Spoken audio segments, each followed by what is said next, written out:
Welcome to the Patent Files. In this episode, we uncover weapons the public was never meant to see.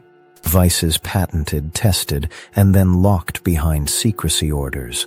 Some were built, some were banned, and some simply vanished. Imagine a plane engineered not just to fly, but to disappear. That's the stealth bomber built by Northrop Grumman, the B-2 Spirit. Yes, it's real. Yes, it's on existing patent documents, like US 5358257A, covering radar-absorbing materials. But ask this, if they patented some of this tech, why not show more? Only 21 built. Every single aircraft stays in US hands. Not one allied nation, no NATO partner has ever flown it. So what did they patent? And what did they choose to classify? In patent filings, they describe lockout geometry, angled structures to deflect radar. These blueprints exist in the public domain, but the full tech manual, that's sealed. Some parts are public, but the core, secrets remain locked away for national security. Let me ask you, would you export a $2 billion weapon if you faced the risk that someone could replicate it? This is not just innovation. It's strategic invisibility.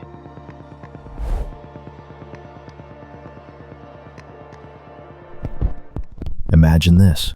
You're flying at 40,000 feet, and miles ahead a missile launches. Fast, deadly, unstoppable. But within seconds it vaporizes in midair. No explosion, no debris. This was the YAL-1, a megawatt-class airborne laser weapon mounted on a modified Boeing 747. Let me repeat that. A weaponized laser, the size of a semi-truck, mounted on a jetliner. Its target? Enemy missiles from hundreds of kilometers away. And when it fired, it didn't miss. This was no sci-fi concept. It worked. In 2010, test footage confirmed the YAL-1 destroyed 2 boosting ballistic missiles in flight, within seconds, while flying above the clouds. The project cost over $5 billion, involved thousands of scientists, engineers, and defense contractors, and then it disappeared, silenced, scrapped, buried, less than 2 years after its first confirmed kills. So, what happened? Was it too expensive? Too risky to fly a chemical laser above cities? Or did it work too well? Because here's what we know. While the patents, like the beam director systems and targeting software, are public, the operational data, classified fuel systems, beam degradation algorithms, never released. Gone. Redacted. But here's the real twist. Shortly after the YAL-1 was killed, the US pivoted. DARPA began funding electric laser systems, directed energy UAVs, and orbital prototypes. Some believe the YAL-1 was not a failure, but a proof of concept too dangerous to leave in the open. So, was this really the end of airborne lasers? Or did the real project just move underground? And if you think that was terrifying, wait until you see what's orbiting above us now. They patented a weapon that shouldn't exist. A laser powered from space. Filed, approved, buried. In 2016, a patent appeared. US 9511881B1, filed by a private inventor, approved by the US government. It describes a system of space-based solar collectors that beam concentrated energy to a single focal point until it's powerful enough to vaporize targets, from satellites to ships to cities. Thousands of solar panels orbiting Earth, each one directing a portion of the sun's energy. When combined, the weapon becomes planet-scale. Here's what makes it terrifying. It doesn't need ammunition, it doesn't need atmosphere, and it can strike without warning. Sound like fiction? So did satellites once. So did space stations. So did microwave weapons. This patent was approved, but never built publicly. So why allow it through the system? To stake a claim on the future? To test public reaction? In 2023, the US quietly tested a space-based solar array in orbit. No weapons on board, officially. But when you patent something this massive, what does that tell us about what they're not showing? Some patents are futuristic, some are warnings, and some are maps to the next war.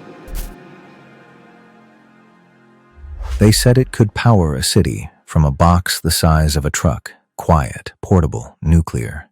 Not a theory, not science fiction, a real prototype. It's called Project Pele, a mobile nuclear microreactor designed to deliver power in places where no grid exists. War zones, remote outposts, maybe even other planets. The Pentagon confirmed it. Built by BWXT and X Energy, fueled by HALEU, high-assay, low-enriched uranium, it can generate up to 5 megawatts of power. And fit in a standard shipping container. No cooling towers, no smokestacks, just one quiet box with the heat of a star sealed inside. The patent reveals the design: radiation shielding, passive safety mechanisms, modular components, all of it, ready for land, sea, or low Earth orbit. And here's the part they won't confirm. Could this be the real power source behind future weapon systems? High-energy lasers, EMP devices, railguns. Some technologies need more than batteries. They need a star in a box. The future of warfare isn't a missile, it's a plan, a pattern. It lives in software, not hardware. This is not fiction, this is happening now. Germany and US joined forces to create an AI weapon, quietly, delivered to Ukraine, not in thousands, but tens of thousands. 33,000 AI-powered Skynode kits are on their way, turning cheap drones into autonomous, jam-resistant strike systems. The HX-2 drones now entering theater operate with onboard AI, able to strike targets over 100 kilometers away, even when GPS is jammed. And get this, one operator can control dozens at once, coordinated by software. Auterian's Skynode software packages have transformed airframes into weapons. They became the battlefield's new AI drones, with precision targeting, jamming resistance, and swarm behavior. All deployed, all powered by code, not just metal. So here's question. These systems evolve in real time, swarming, autonomous, resilient. Could AI strike kits become the next Death Star? Germany built the drones, Ukraine flies them, NATO watches, but the machine that truly changed the war might be the algorithm. Let's consider the patent angle. The software isn't patented like a blueprint card. It's protected like proprietary code, hidden under export controls, licensing, and cybersecurity laws. Some war winners won't fire guns. They'll write code. So what's next? Dozens deployed, thousands in the pipeline. What comes after? Fully autonomous robots, AI fighter jets, networked battlefield agents.